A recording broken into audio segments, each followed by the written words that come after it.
single parent mother, no father, grandparents did when they could, situations like that. And I seen my mom and my grandparents struggle a lot, and it kind of discouraged me. So me personally, I went out and tried something different. I wasn't really into school and things like that. So I went out and started trying to sell drugs and things like that, and got me in the world of trouble. Right now I'm on probation, fighting a couple felony cases and things like that. And I just wanted to share with the community that in the west side of Dayton, it's rough. It's really, really rough. There's not a lot of jobs, and when you do fill out job applications, it's when you see that felony box right there, it just automatically walk back out the door, because it's going to be rough.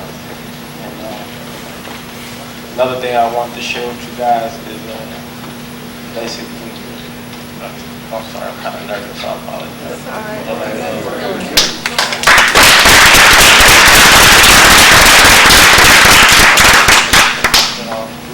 Another thing I wanted to share is the generation that's coming up. I have a younger brother, and kids nowadays, they have no guidance. Only thing they want to do is be drug lords and rob and steal, shoot dice, not go to school, things like that. And if we don't change it now, the generation that's going to come up next after me is going to be bad. We're not going to have no more people like this. Community meetings, community action meetings. Kids is going to be in jail, stealing, robbing, killing for the next 10 and 20 years if we don't stop it now. And me personally, I try my best to try to preach to the community when I can, because I've been through it, I'm going through it, and I know how hard it is to find a job without an education. Luckily, I was blessed a few weeks ago with the job.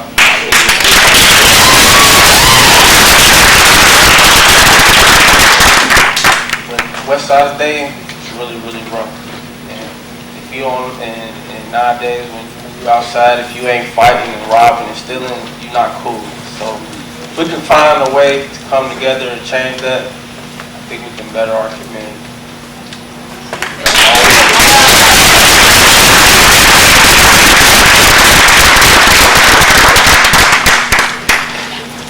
Thank you. We're going to have Percy come up and speak on that.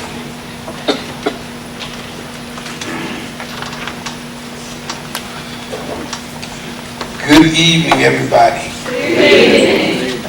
I was asked to speak on the community aggregation.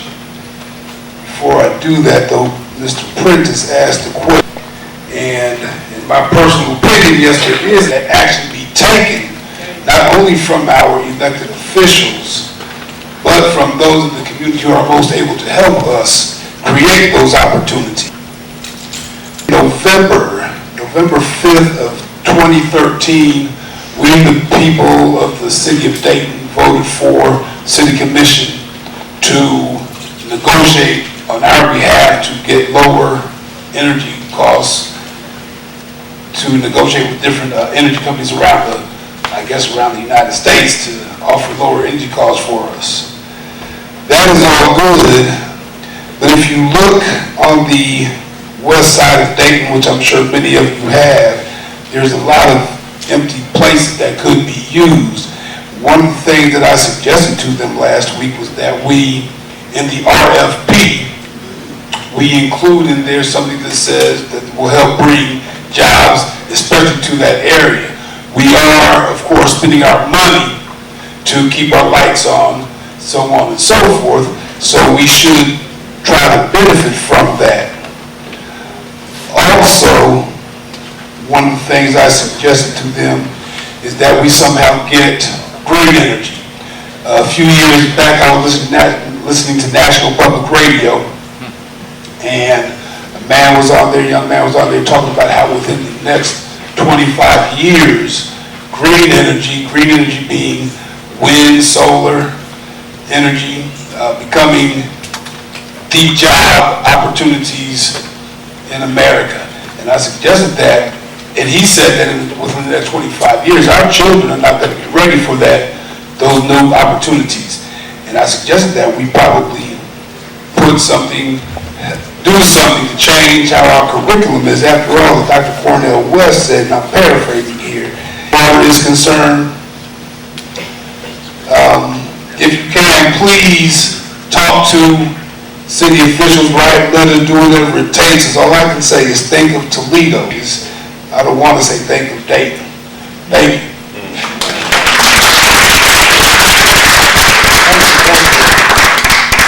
So, we got two different perspectives about what we need to do in jobs. And I mean, I'm sorry, I'm a little emotional because that's my cousin. We the same age. And when I told my story earlier about, I look around and I see somebody who's literally living the life that I'm living, but don't get the same opportunities literally because of where they live. That's not a life that I want to live, and that's not a life that I want to live.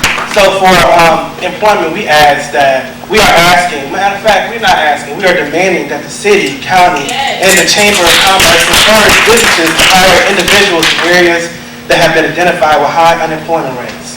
Also, the city use contracts to be innovative and develop ways to create jobs, opportunities, and training specifically for those disenfranchised individuals. So that's our ask, and we're going to develop more after that. Now I have another of my friends, Anthony Prince, is going to come up and talk about food instability in our community. Hey, how's everybody doing? Where you live has a major effect on the quality of life, the food you eat, your education, everything. And just like Ms. Cheryl said earlier, businesses look at models for profits to locate where their business is at. There's regions in Dayton that are considered food deserts. And some of you might wonder, like, what is a food desert? Well, a food desert by the USDA is any area within a mile radius that people have low access to quality food. Quality food being, fresh fruits, fresh produce, vegetables, things like that. Well, a while back, when the business model changed, all these stores pushed themselves to the suburbs, leaving the people in the inner city left with corner stores and convenience stores to get food from. We all know these corner stores and convenience stores don't have healthy food, no fresh fruits, and highly priced things. So this business model has put us at a disadvantage. Food deserts are most commonly associated with people of color and Speak up a minorities. little bit, we can't Hold hear the you. mic up to your mouth. Yeah, brother. we can't hear you.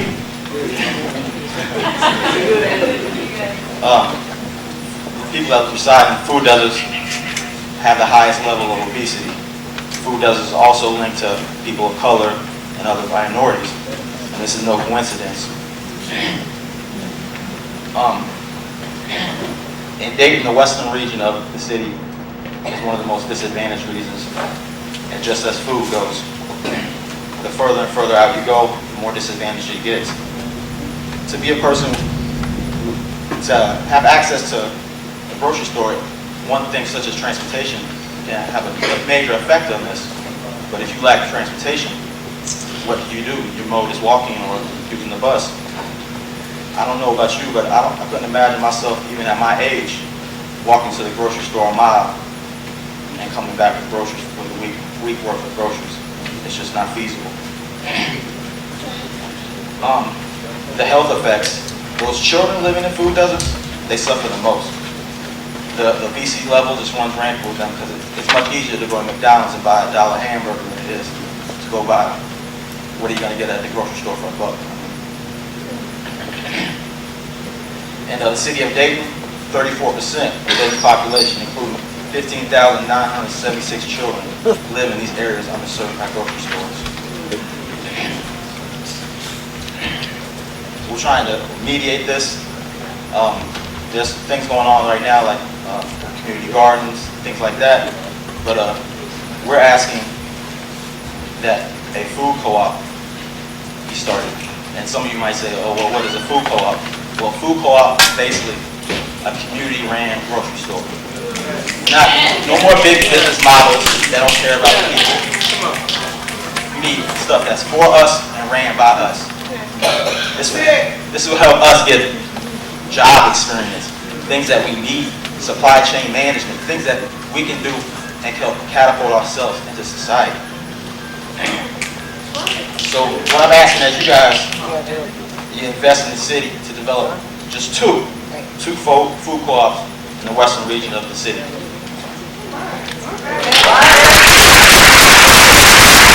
Address these issues. So if you will, just to sum everything up, please see Jamaica. We have on NOP, Neighborhood Over Politics. It is a grassroots initiative, as well as Joelle in the back, and sign our petition. We need everyone's support because we would, again, like to make sure that we let our elected officials know that we are serious.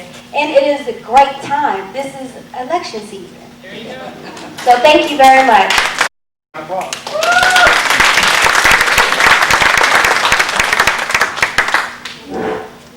Hello, everyone. Well, first, I want to start off with talking about with the students, yes, because they needed a way to process their anger, their emotions, and to find a coping mechanism that wasn't going to be through something violent. But in that short amount of time, y'all, this was 3 months, and I saw all of this. And just trying to figure out how to work with that, it just really let me know that the school system is not doing its best job. Thank you, Tony. We're going to have our last speaker, Ms. Iris, come up from Racial Justice Now. She's going to tell us a little about the performance of Dade Public Schools. So,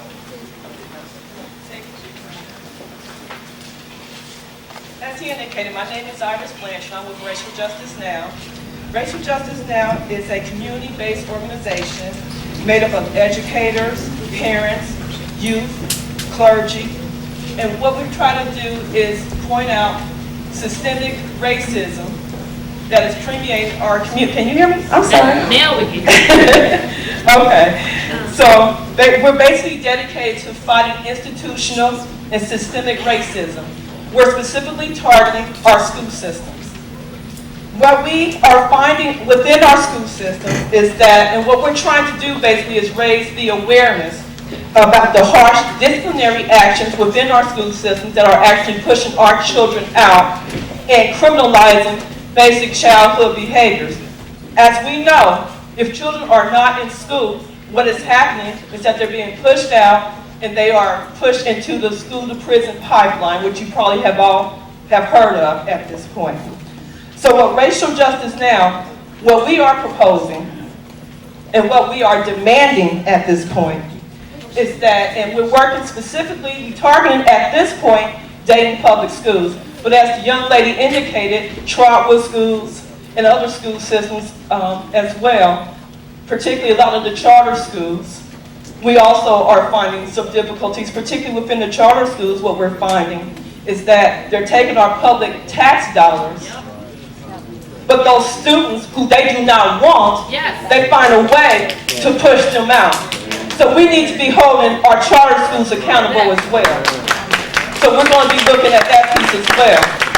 Another piece that we're looking at that no one is really talking about is the redistribution of resources within our school systems.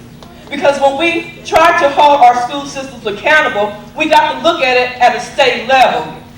3 times, maybe even 4 times, the Ohio Department of Education has been sued, and the Ohio Supreme Court has ruled that the way we are distributing our dollars to pay for our school system through property taxes is unconstitutional.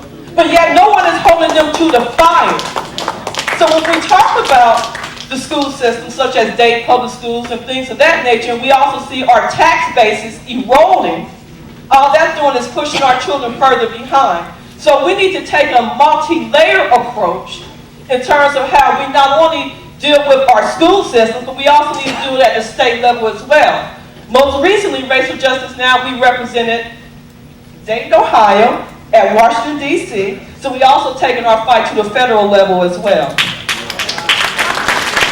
So with that being said, Dayton Public Schools, and we're talking specifically because that's who we've been working with, and I will say Dayton Public Schools have put in place some restorative justice programs in conjunction with our being able to work with them. So they have heard some of the things that we need in terms of keeping our children in school. So they have put in place restorative justice programs within the high schools. But what we're asking is that they expand that program. That being said, most recently, I think they're in the process of re-examining how they're looking at the restorative justice program. So some of those people that were in place are no longer in place that's going to be facilitating the restorative justice programs within Dayton Public Schools. So we're keeping an eye on that to see what that's going to look like going forward and make sure that they expand that as a priority within the school system. So with that, DPS meaning Dayton Public Schools, should prioritize in distributing resources to the schools, because we also find when we're looking at the opportunity maps, those locations that were identified by Omaha, those are the places where a lot of our schools are, when you're looking at the opportunity map, a lot of those schools that the children are not doing well are located within those schools, within those particular schools, within those particular communities, excuse me.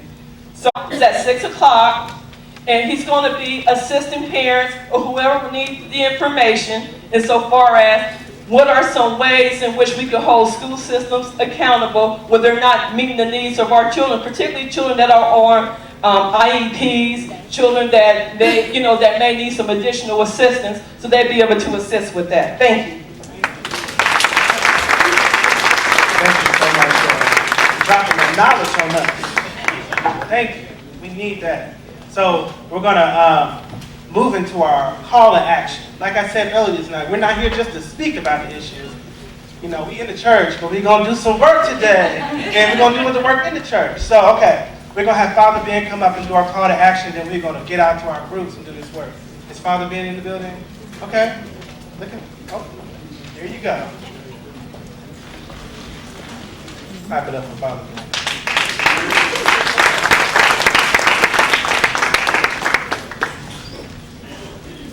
Since I'm in church, I want to say praise the Lord. Praise the Lord. The fact that you're here tonight says that you have a vested interest in this community.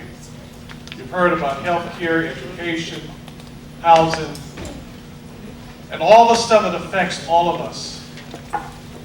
I want you to look around you and see who you see. We are all interconnected. And what happens to me happens to you. And that's the attitude and mindset we need to leave this place with. That we are all in this together. You need to be able to attend the city commission meetings, the county commission meetings, the school board meetings. You need to be there and to listen and see what's going on in your community. Stay involved, be engaged, and get to information. We have to put pressure, but we have to be willing to work. The more we push and ask them to provide what is needed for our community, we have to be willing to say we are here not just asking you, but we want to work alongside you to make it happen. We've heard about Community Block Grants Funds. I'm going to tell you a little story about Columbus, Georgia, in an area called Bellwood, which is the working poor, as they call them. The city took the Community Block Grant Funds and gave it to a corporation called Total Systems. And it was a little fine print in the newspaper. They took the money from the community that's supposed to be for low and moderate income and gave it to a multi-million corporation to tear down the homes of the poor people so that they could expand their campus. We got wind of it and got t-shirts, went down to City Hall and said we're taking our neighborhood back. Yes.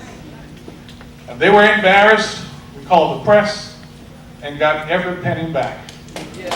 We have to be willing. But we didn't stop there. It became the first time that the city and the residents worked on a revitalization plan for that community. We put the pressure on them, we got the money back, and we worked together to improve that community. The same can happen here. A lot of dollars, as you travel around and go south and north, a lot of construction is going on. You drive around Dayton, all you have are potholes. So between Dayton and Trotwood, all of the businesses in Trotwood, and my church is in Trotwood, is gone. Talk about food desert, Cubs gone. I mean, everybody's gone. But we have to rise up. We have to rise up as a community and know that if anyone in West Dayton is hurting, we are hurting too. So this is our call to action.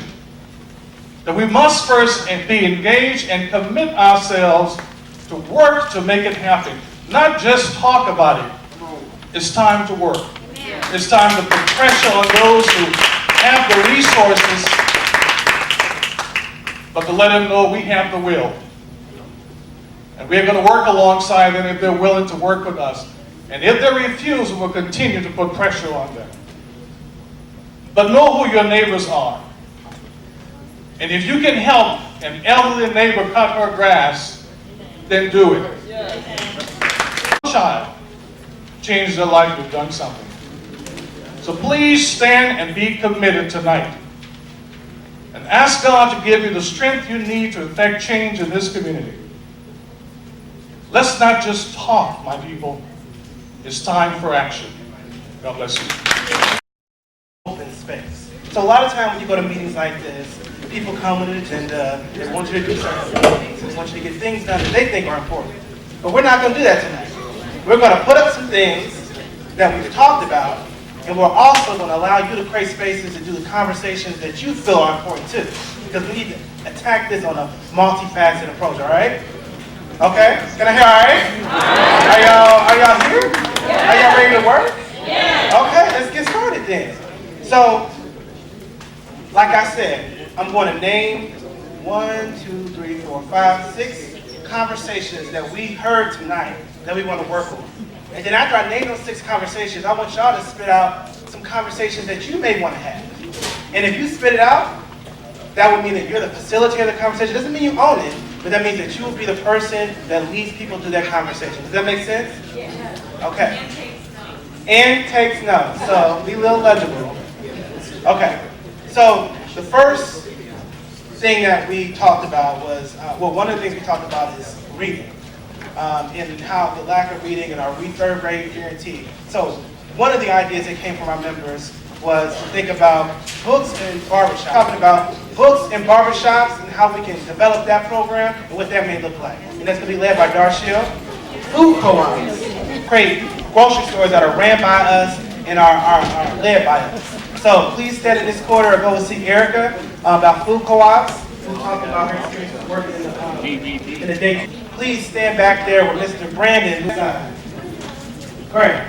And how we create recreational activities for our youth. Please see Elisa, who's in this pink dress, walking back there where Brandon is in this left-hand corner. And I can repeat this, or you see Tatiana, who should be over here, but I guess Anthony is going to stand over here and is going to hold it down for the families. And then our other group over here is housing, that's going to be led by Shanice, I guess Amaha's back there, so Amaha's going to help you do that. Oh, okay, but some of my ladies that you want to create or talk about some of those issues. Yes. Jobs. Okay, well, I'm going to get you a piece of paper and you can stand right here. If you want to talk about jobs, yes. Speak up.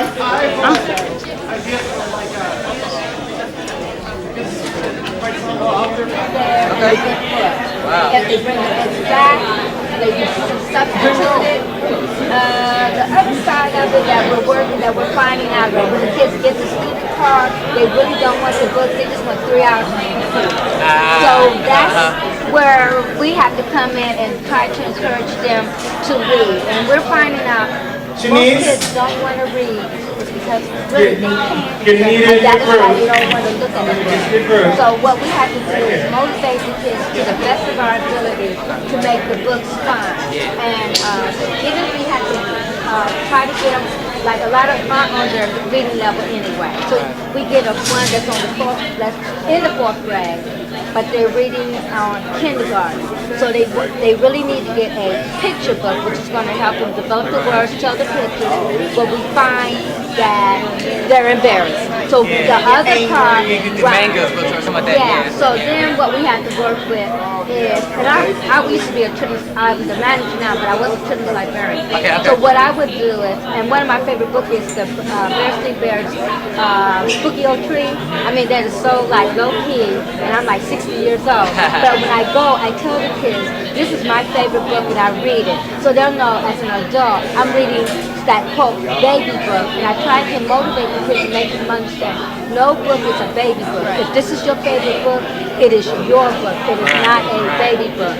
So working with the kids and the books and all, we just have to get the kids motivated, not to be afraid to pick up a book that's not on their reading level, but it's going to enhance them and engage them to want to read. That is what the problem is. They can't read. That we mentioned, or one of the asks that we mentioned, is that the city of Dayton actually support our initiative. And I mean, there have been city commissioners who've come to the meeting and they're all for it. But we want a more definitive support, and we're talking about financial supporting of this food co-op to help it get started. One of the ways that we are trying to get the city of Dayton and Trotwood more involved is through the donation of land that might be good for a food co-op. One of the locations that we have been looking at has been 300 Salem Avenue. Most of you, so one of the initiatives that we decided that we would start doing is going to talk to our commissioners about the food instability in our community and showing them that there's real need now. One person here who's actually been to a meeting, so part of what we hope to do here is to organize people and in mass go to these city commission meetings and talk about what we need as a community. We need nutritional food. Food co-op meeting. The food co-op meetings are at Central State West. Yeah. Every other Wednesday. No, every other week. It's on a Friday, so the next one will be on the 19th. 19 at what time? At noon. It's always a lunch meeting. So you all are very welcome to come if you would like. The action steps or whatever people on that. Can I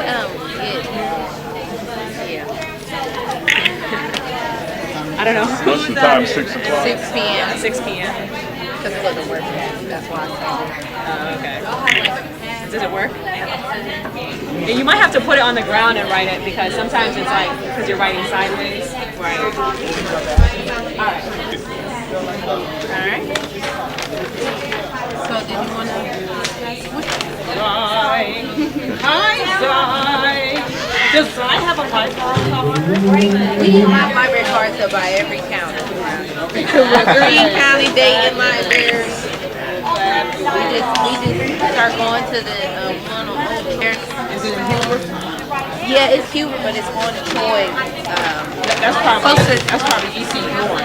Is it by a Family Dollar? Yeah, right there. Oh, you talking Old North. Yeah, that's where I get out of work. So it's developed over here. However, you didn't address the social ills. You have gang and drug activity, you have loitering, you have break-ins, all kinds of issues that are going on in this neighborhood. You didn't address the social ills, but you want, they're not safe. They're not safe whatsoever. So, again, our next step and what we're proposing is that we have this petition in place, and then what we would like to do is we would like to present the commission the petition, as well as we want to basically crowd the commission. So now we distribute our flyers to both churches, schools, organizations, those with talents. Then we now fix a date. So when they came for the talents, so what we did now, we had a little refreshment. So all the talents you got, the stage is open for you. You show us what you got. So if you do good, and we know we have a history with talents with you, we'll take your name and your number. So that's to say that talent hunt is a program to help us. Okay. It says talent program. Talent, I get it. Yeah, and talent hunt now to help us get all those with talents. We're already getting a program. now when we now get them, we're now hosting our own program. We will now use them, perfect what they got, help them. We have churches, organizations that we're having a show at a minimum price. You see, people will troop in because people like excitement. Yeah. So now when they come and see what we got, they're like, "Wow, people, they are good." Like now, this one has a program like go and invite those people to come too. So you're creating 3 forums now. You are not advertising what you got, and now you're not open for other people to invite you for weddings, occasions, things like that. Youths around now, you're not helping them, helping the organizations. Where we have all these dilapidated houses in these neighborhoods, there needs to be programs in place where those students can go out and start partnering with this. If we can get them to start partnering, they're local, start partnering with the school system, going out and you start fixing up these houses, doing those different things.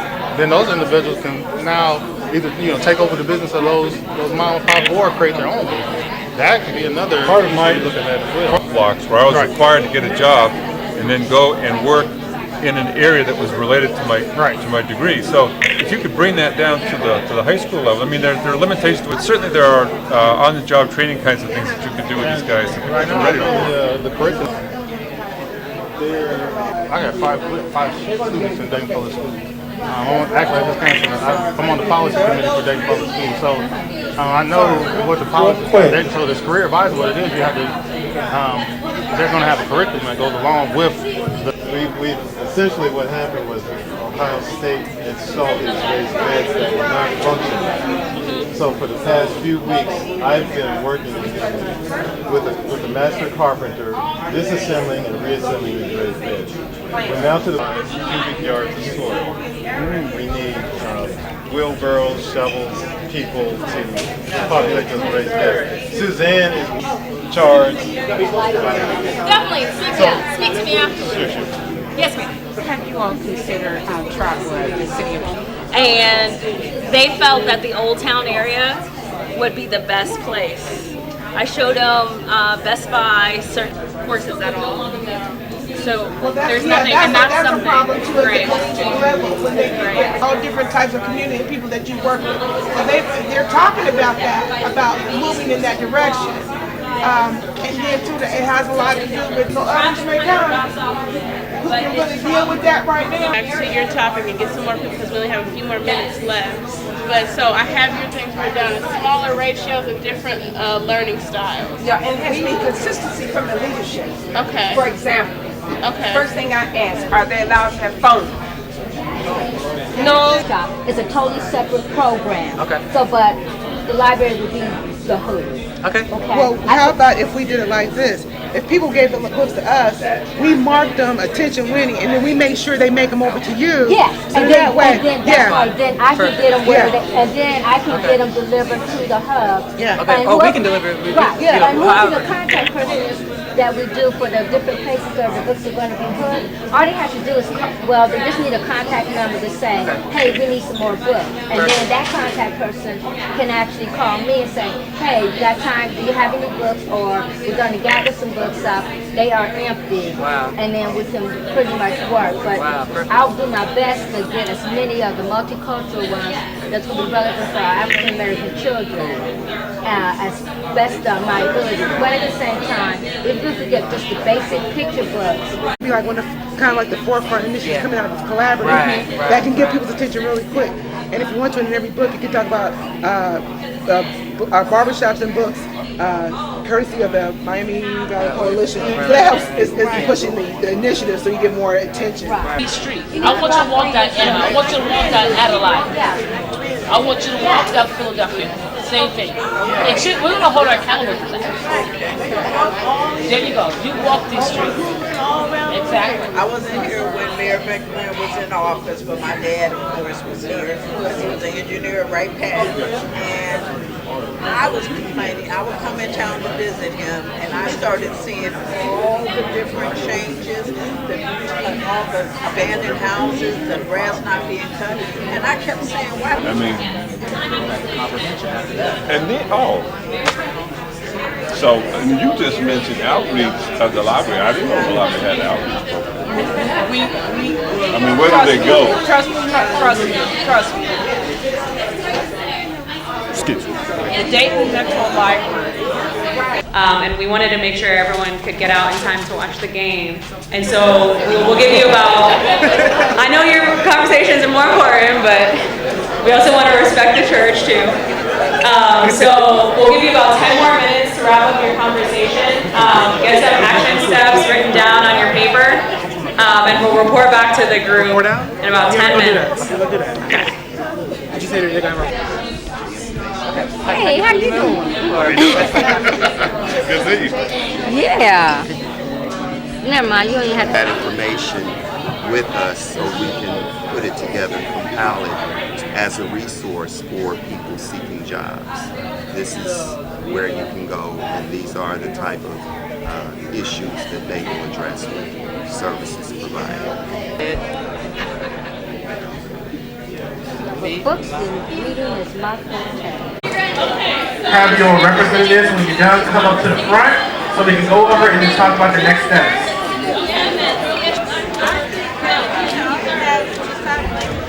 And then I'm gonna have your representative speak from your group instead of coming to the front. Is that all right?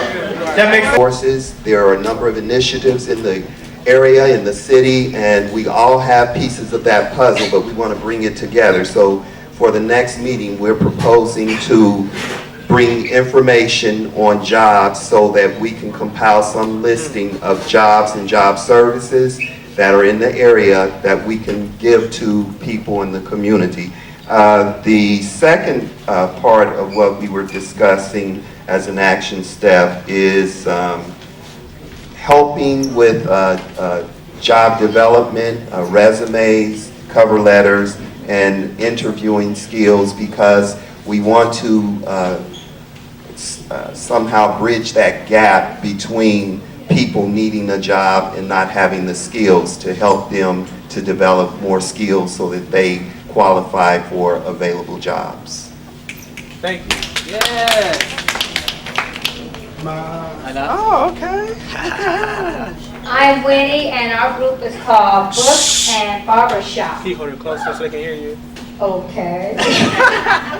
So for Books and Barbershop, the first thing we're going to do is that we need a community to spread the word that all children can get a student card. The student card is a library card made especially for those children whose cards were not used in the right way and they're fined up to the max. The student card means the children can come in, and this student card that they can get it by just telling us their name. We'll make sure they get all the information in, and they are allowed to check out 3 books at a time. They take out the 3 books, they bring one back, they get to swap out and get another book. So this will allow the kids to have books continuously in their home. The main thing is for them to read, so the student card will not allow them to get CDs or DVDs. It is for reading and for the books.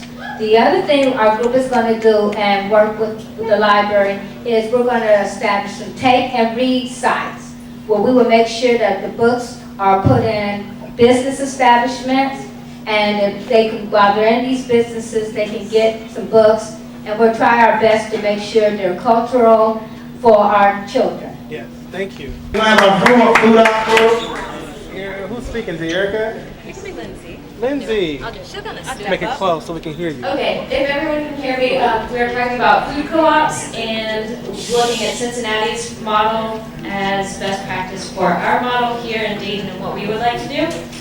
So the things that we identified that need to be done are, first, to lobby our elected officials to get financial support and hopefully location from them.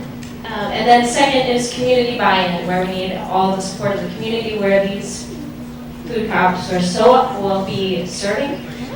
So we need volunteers, we need people to be willing to be on board as far as willing to shop there, and we need support from businesses, local businesses, neighborhood associations, that sort of thing. I'll remind everybody that the next meeting is June 23rd at 6 p.m. at Central State West Campus, where we're going to continue to develop these ideas and put them to action. We're going to have the education group give their update, quick update. Hello. I'll just cover the ones that we came up with some action steps in the city. Talk about a lot of things. So policy change with testing, and some of the things that we would like to look at is the diagnostic testing, smaller ratios in the classroom and behavior, bringing social workers back into the classroom, different learning styles, and incorporating technology into classes to engage the students in up-to-date technology, not these out-of-date textbooks and things like that. A change in the curriculum, revamping. We didn't put who yet because we want to be careful who we're going to say who is going to have the power to revamp the curriculum. Lack of knowledge of self, and we would have someone interested in doing an urban studies program.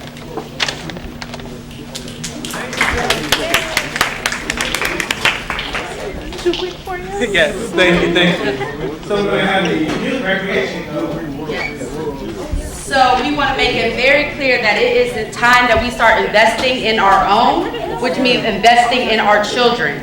So some of our next action steps is finding places to host places for the youth, especially the arts programs, because we have a new generation coming up here that wants to show how they feel through the arts, which is graffiti, which is singing, which is poetry, and it's time that we find those spaces for these kids to do so. We have attaching or pairing recreational buildings by the schools, so when they get out of school, they can automatically go to those recreational places. Utilizing parks, churches, etc. for the advanced skills and things they enjoy. So if we cannot find recreational places, there are parks out here, and there are people that will dedicate their time. Tyler's does boxing that will help these kids and skills that they enjoy. Then we have building relationships with college students and kids in the community, which will also help with jobs too. And then with that, I know I talked to a young man over here who said we need help with the OGTs and all that. So during the summer, having college students come in for those programs to help them.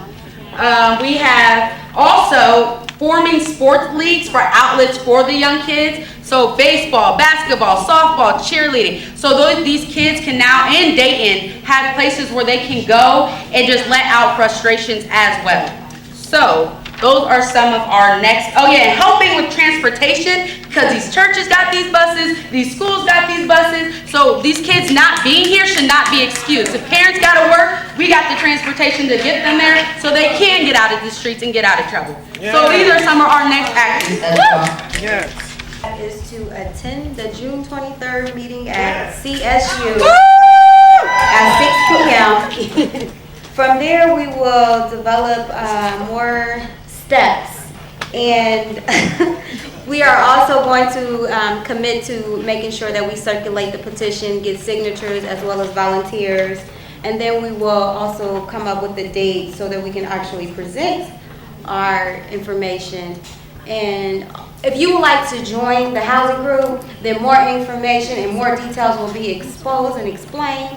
So you can see Jamaica or myself or Joelle for more information about our next steps in regards to housing. And then one final thing, and one of our new volunteers posed this question, which is a key question, is what is the strategy for our neighborhoods? What is the strategy for our housing? What does a healthy community look like? Yes. Notes to go out. So we're going to have the families group go, and this is the last group, right? Or are we forgetting somebody? We're the last. Okay, families. Last but surely not least, families group. We found that what's important of the families is, of course, getting those children who don't have anything to do. And so I think it all connects in a lot with literacy. So some of our next steps, we have a librarian here, and she would like to get those families out to the library more. But in order to do that, we must step into the community and have relationships to start in the community, start bringing our own books, start going door to door and asking parents to get involved with their children, or even having homework programs. Also, we have a church to go to now to come talk to the youth, and just a general education, anything they would like to talk about, and even starting reading with the youth. So that's it so far. Out in the notes and the email, so please check your email. And as a reminder, our next meeting is Tuesday, June 23rd, at what time? 6 p.m. At what time? 6. Where at? Central State West. Central State West, thank you. And there's the OOC sponsor week-long training for community organizing. Community organizing, week-long training. It will be held July the 19th through the 24th. If anyone is interested in learning about community organizing, and it's free, it's to be held at Xavier University. See myself or Eric. Week-long training dealing with community. I just attended a very powerful meeting with some community organizers, and the meeting was basically about the opportunities that can be created within our community. And I thought that the Ohio Students Association had some beautiful ideas, organized this well. But the key always has to do with our unity, our solidarity, and our harmony within our own community to do something for ourselves.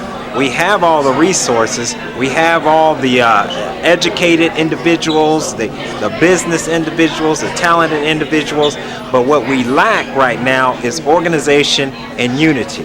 And that factor is basically love. So we have to build the love within our community, because when we build that love in our community, then we have that solidarity, and we have the ability to do for ourselves what everyone else is doing. And the time is critical. We don't have a lot of time because our children are suffering. We don't have a lot of time because we're suffering from food deserts. We don't have a lot of time because we're suffering from unemployment. We don't have a lot of time because our families are disintegrating. So we have to move quickly. I want to thank you, brother. Tell me. Okay. And I also want to attend 2015. The Honorable Louis Farrakhan is once again calling for the A Million Man March. This is justice or else.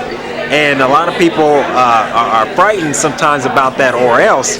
But what the Honorable Minister Louis Farrakhan is saying is that there is no justice. Then the question is, what is the pattern? What is the pattern of God when it comes down to a nation that continues to oppress people?